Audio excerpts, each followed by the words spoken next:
প্রিয় সংগ্রামী সহযোদ্ধা, আমাদের দ্বিতীয় স্বাধীনতার ৮ মাস পরে আমরা এখানে জমায়েত হতে পেরেছি। আমরা যেসব দাবিতে জমায়েত হয়েছি আজকে,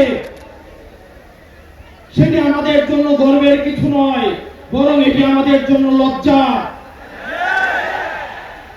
৫ই আগস্ট সিদ্ধান্ত হয়ে গিয়েছে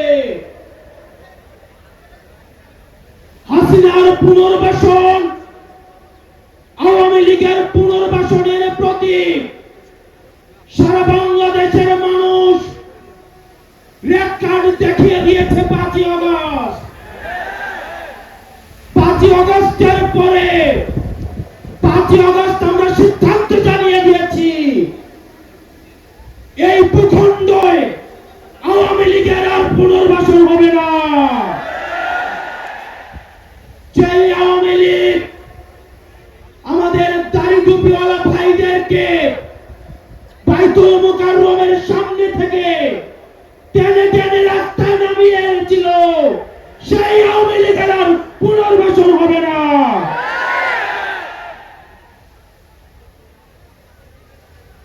প্রিয় সংগ্রামী সহযোদ্ধা, অত্যন্ত পরিতাপের বিষয়, আজকে ৮ মাস পরে এসেও আমাদের দেশের অনেক রাজনৈতিক দল, অনেক রাজনীতিবিদ আমাদেরকে বারবার করে মনে করিয়ে দেয় আওয়ামী লীগ নাকি রাজনৈতিক দল, এবং এই রাজনৈতিক দল নিয়ে সিদ্ধান্ত আসার এখতিয়ার নাকি তাদের নেই।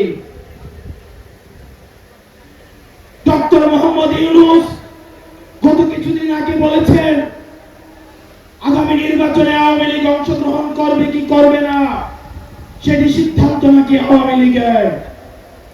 ডক্টর মোহাম্মদ ইউনূস, আপনি ভুলে যাবেন না, আমরা আপনাকে ক্ষমতায় বসিয়েছি। আওয়ামী লীগ নির্বাচন করবে কি করবে না, আওয়ামী লীগ আসবে কি আসবে না, এই সিদ্ধান্ত নিয়েছি আমরা। আওয়ামী লীগ মারা গিয়েছে বাংলাদেশে, আর জানাজা হয়েছে দিল্লিতে। আমার ভাই আপনার এবং শহীদ আবু আলিফের রক্তের উপর পাড়া দিয়ে এই আওয়ামী লীগ বাংলাদেশে আসবে না। এই সংস্কার, আমাদের দেশের সবচেয়ে বড় সংস্কার, আওয়ামী লীগকে নিষিদ্ধ করতে হবে। কোন কিন্তু অথবা নেই। আচ্ছা, দেখছি এরকম কিছু নেই, আওয়ামী লীগকে নিষিদ্ধ করতেই হবে। আপনারা ভুলে গেলে চলবে না, আওয়ামী লীগ কোন রাজনৈতিক দল নয়। ৭১ পরবর্তী সময়ে আপনারা দেখেছেন শেখ মুজিব সর্বপ্রথম বাকশাল কায়েম করে গণতন্ত্রকে গলা টিপে হত্যা করেছে। এই বাকশালী দিয়ে ৩০,০০০ জাসদ কর্মীকে হত্যা করে সারা বাংলাদেশে কসাইতন্ত্র কায়েম করেছে। আওয়ামী লীগের লুটপাটের কারণে আপনারা দেখেছেন ৭৪-এর দুর্ভিক্ষে ১৫ লক্ষ মানুষ মারা গিয়েছে। আমরা বারবার করে বলতে চাই, আওয়ামী লীগ কোন রাজনৈতিক দল নয়। আওয়ামী লীগ হচ্ছে একটি সন্ত্রাসী সংগঠন। এই সন্ত্রাসী সংগঠনকে নিষিদ্ধ করার মধ্য দিয়ে আমরা সংস্কার দেখতে চাই। একই সাথে সাথে সাপ্লাই যে হত্যাকাণ্ড হয়েছে, আমরা আপনাদের কাছে অনুরোধ জানাবো, এই সাপ্লাই হত্যাকাণ্ডে যারা শহীদ হয়েছে, আজকের এই মঞ্চ থেকে এই শহীদের লিস্ট আপনারা জাতির সামনে প্রকাশ করুন।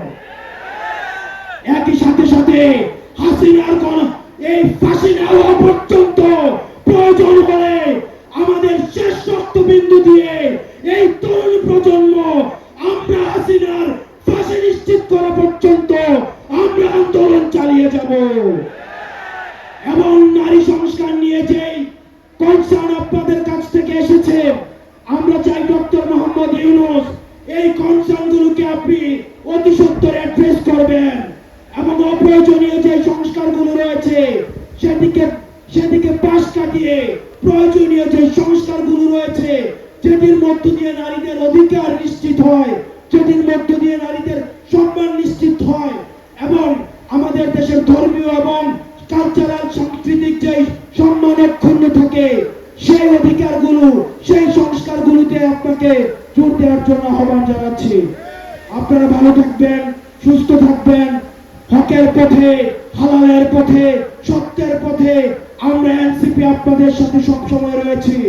ইনকিলাব, ইনকিলাব, ইনকিলাব। আসসালামু আলাইকুম ওয়া রাহমাতুল্লাহি ওয়া বারাকাতুহু।